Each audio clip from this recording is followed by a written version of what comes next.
My name is Sarah. I'm 26 years old. I met Tom 2 years ago at a coffee shop. I was reading a book. He sat next to me and smiled. Good book? He asked. That was how it started. Tom was very nice. He was kind. He was caring. He made me laugh every day. We went to parks. We watched movies. We talked for hours. I felt safe with him. I felt loved. After 6 months, Tom asked me something. Move in with me. He said. I want to wake up next to you every day. I felt very happy. I said yes. I packed my things. I left my small apartment. I moved into his house. I thought my life was very good. I was wrong. That was when I saw how he really was. The first time happened 2 weeks after I moved in. I cooked dinner. I made chicken and rice. I spent a lot of time making it. Tom came home from work. He was quiet. He looked angry. He sat down. He took one bite. Then he threw the plate across the room. This tastes terrible. He shouted.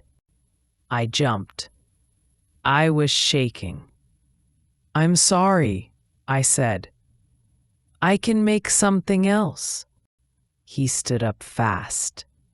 He grabbed my arm, hard. You're useless. He said. Then he hit me across the face. I fell to the floor. My cheek hurt. Tears ran down my face. Tom left the house. He closed the door very hard. I sat on the kitchen floor. I touched my face. It hurt so much. I cried and cried. The next morning, I heard the door open. I was still scared. I didn't know what to do. Tom walked into the bedroom. He had something in his hand. Roses. Red roses. Baby, I'm so sorry. He said. His voice was soft now. I had a bad day at work. I didn't mean it. Please forgive me. He got on his knees. He held my hands. I love you so much. He said. It won't happen again, I promise. I looked at his eyes. He looked sad. He looked sorry. Okay, I said quietly. He smiled. He kissed my forehead. He gave me the roses. That day he was sweet again. He cooked for me. He told me jokes. I thought maybe it would be good again, but I was wrong. It happened again and again and again. Tom got angry about everything. The house was too messy. I talked too much. I talked too little. And when he got angry, he hit me. Every time he came back later. Every time he brought something. Flowers, chocolate, a bracelet. I'm sorry, baby. I love you. You know I love you. I heard those words many times. I did not believe them anymore. I wanted to leave. Every day I thought about it, but I had no money. I had no job. Tom paid for everything. Where could I go? I felt trapped. I could not leave. I was very tired. My body hurt. But I had no choice. Or so I thought. One morning, I woke up and made a decision. I need to work. I need my own money. Then maybe I can leave. That evening, Tom came home. He was in a good mood. This was my chance. Tom, I said carefully, I've been thinking.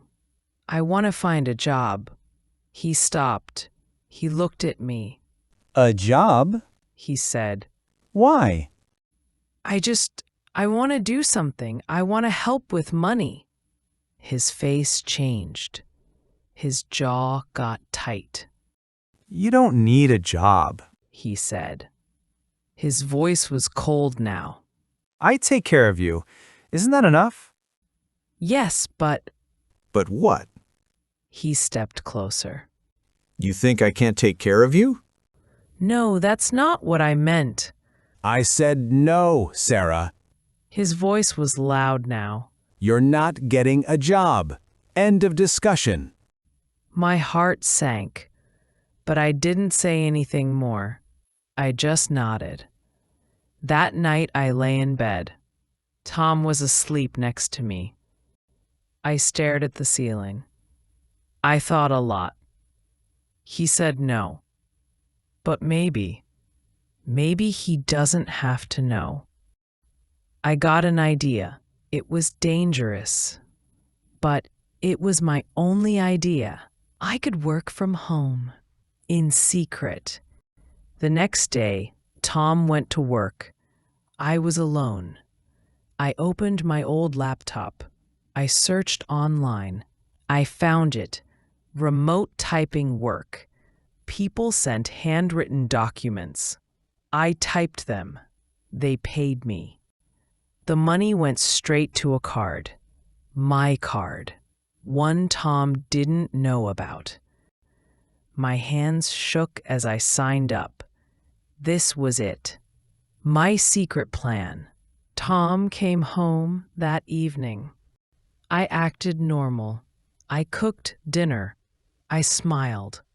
He didn't know anything. Every day was the same.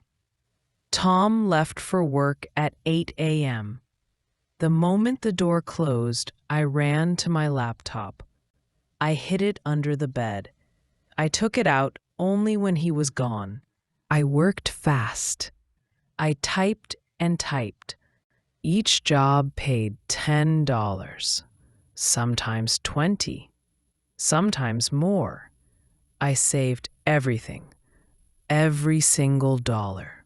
At first, I had $50, then $100, then $200. I felt something I hadn't felt in so long. Hope. Then came the day everything changed. It was a Tuesday. Tom usually came home at 6 p.m., but that day he came home at 4 p.m. I was typing. I was so focused I didn't hear the door. Sarah? I froze. I felt very scared. I looked up. Tom was standing in the doorway. His eyes went to the laptop, to the papers on the table. What is this? He asked slowly. Tom, I can explain. He walked over. Fast.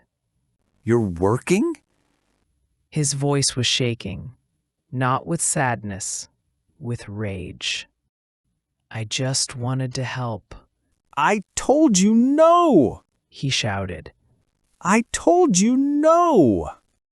He grabbed the laptop. He lifted it high. Tom, please. He threw it down, hard. The screen broke. Pieces of glass flew everywhere. I screamed. I told you not to work. He yelled. Then his hand came at my face.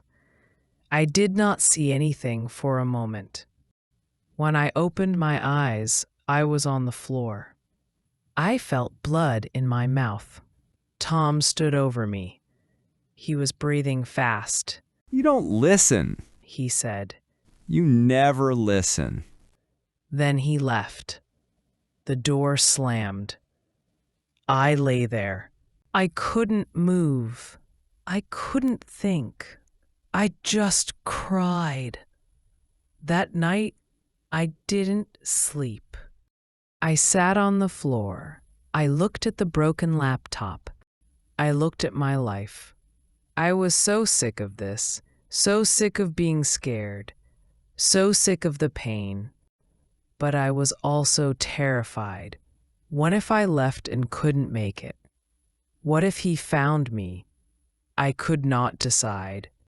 Stay, leave, stay, leave. Then the sun came up. It was morning. Tom was sleeping. He always slept late on Wednesdays.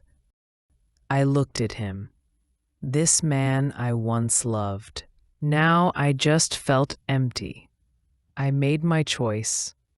My hands shook as I grabbed my bag. I moved quietly, so quietly.